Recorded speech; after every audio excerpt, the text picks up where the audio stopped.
এত বাজে আমার নেশা হয়ে গেছে রোজ রাত্রির জেগে মুভি দেখার, ঘুমোতে আমার 4টে সাড়ে 4টে বেজে যায় আর উঠছি আমি সকাল 10:30টায়। ওঠার পর জানলার সামনে বসে একটু বৃষ্টির ওয়েদার দেখছিলাম।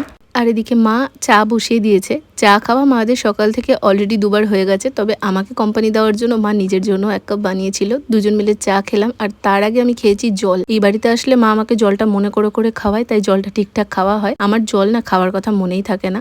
বাবা আজকে অনেকটা সকাল করে বেরিয়েছিল আর আজকে তাড়াতাড়ি চলেও এসেছে। আসার সময় নিয়ে এসেছে এই লেবুগুলো। এদিকে আমি এখন একটু বিছানাটা গোছাচ্ছি, কারণ আস্তে আস্তে যাওয়ার দিন তো চলেই এলো। তাই জন্য ভাবলাম যে কটা জিনিস নিয়ে যাব সেগুলোকে ব্যাগে আপাতত গুছিয়ে রাখি।